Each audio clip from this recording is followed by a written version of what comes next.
Quando eu comecei a escrever Luciana e as Mulheres, que é um livro contemporâneo, se passa no início dos anos 2000, eu achei que as minhas memórias já não eram suficientes para descrever as personagens. Então, uma personagem é da cidade de Osasco, a outra nasceu num bairro rico, numa família rica de São Paulo, a outra veio de um outro bairro da periferia de São Paulo, uma outra veio do interior de São Paulo. Então, cada personagem tem uma origem e só a minha memória não era suficiente.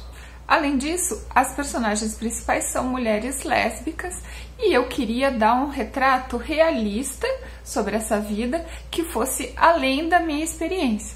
Porque na minha experiência eu conheço um círculo pequeno de pessoas, eu, minhas amigas, conhecidas.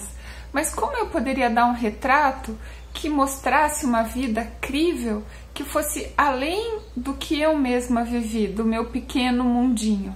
E foi então que eu resolvi fazer pesquisas, tanto em sites quanto em livros. Então eu vou mostrar aqui uma série de livros que eu li na época, tanto livros brasileiros quanto americanos, que eu fui procurando que fossem livros que falassem sobre o que é ser uma mulher lésbica, exemplos culturais, livros de outras mulheres lésbicas que foram escritos em outras épocas.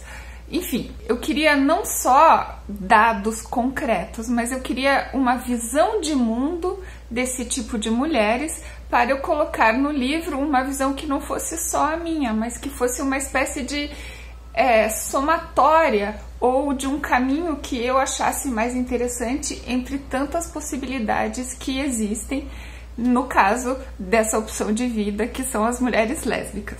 Então, eu vou mostrar aqui alguns livros. O livro da Vange Leonel, que é uma seleção de crônicas. O livro da Vange, que é brasileira, ele tem uma sugestão de muitas outras escritoras que ela admira e que ela pesquisou. Então ele é um livro que abre portas para outros livros e outras escritoras que foram, já morreram, mas que eram mulheres lésbicas. Um livro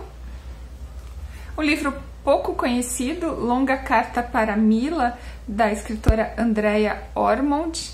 Eu encontrei num debate promovido pela, na época, editora Malagueta. Foi um debate com escritoras, eu vi esse livro, achei bonito, a escritora estava lá falando, se eu não me engano ela é advogada, mas não tenho certeza. E realmente é um livro muito sensível, bem narrado, e eu guardei na minha coleção porque eu gostei muito desse livro. Esse outro livro, Lesbian Nation, da Jill Johnston. Não me lembro onde eu achei pista, foi provavelmente algum site, algum blog que eu vi falando que ela era uma ativista dos anos 70, meio hippie, radical, e ela escrevia na imprensa gay dos Estados Unidos nessa época, e ela tem um tipo de escrita muito fluida, meio fluxo de consciência, que ela fala das pessoas que ela conheceu, das noites, dos dias, do que ela viu, do que ela sonha, para onde vai, enfim. É um texto cheio de vírgulas, frases longas que são separadas por vírgulas, com uma sensação assim caudalosa da vida agitada que ela levava nessa época.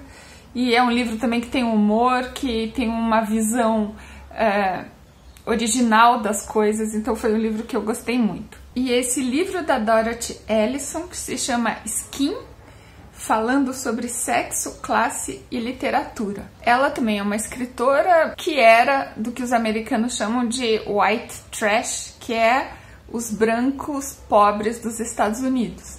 Então ela fala sobre o que é crescer num ambiente de muita violência doméstica, em que a mãe, a avó, as tias apanhavam dos maridos, as jovens eram estupradas, enfim.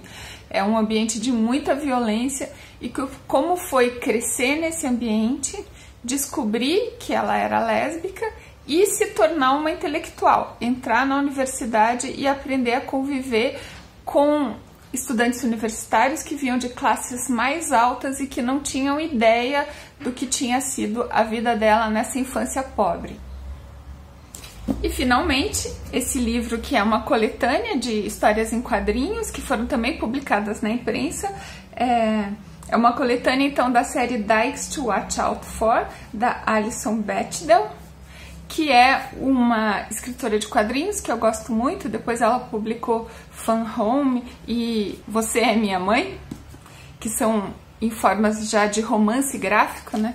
São quadrinhos em forma de romance, mas aqui nas tirinhas ela tem um relato mais cotidiano da vida de um grupo de amigas lésbicas que moram numa cidade universitária, e a gente vai acompanhando a vida dela ao longo de vários anos, os casamentos, as separações, os filhos, os empregos, porque a Alison escreveu essas tirinhas durante muitos anos. Além dos livros, na época eu li e acompanhei blogs, sites, fóruns, onde havia textos, colunas, opiniões, debates, etc., dessa comunidade de mulheres lésbicas, porque eu queria ver como as pessoas se expressavam, o que elas sonhavam, o que elas diziam, etc.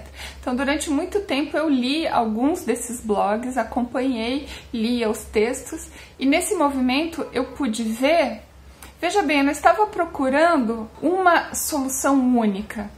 Como qualquer comunidade, os grupos são diferentes, as pessoas são diferentes.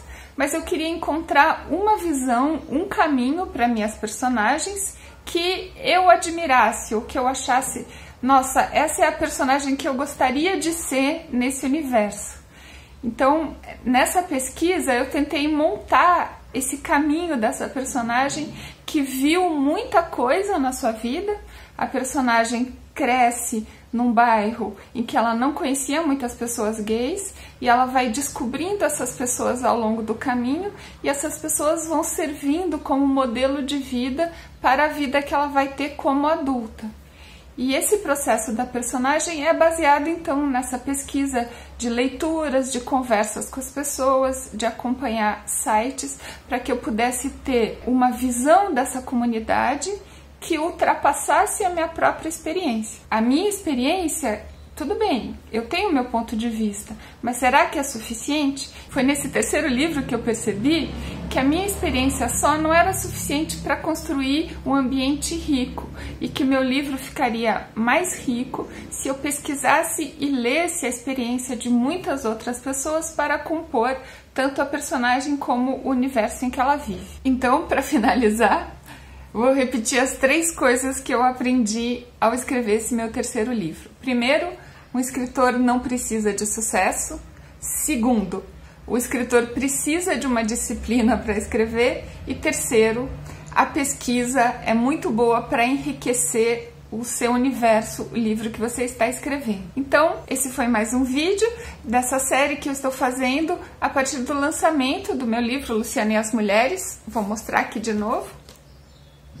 O livro que eu estou lançando agora, mês de agosto de 2019, com apoio do edital de publicação de livros da Prefeitura de São Paulo e publicado pela editora Quelônio. Um abraço, espero que vocês tenham gostado, bom trabalho para vocês!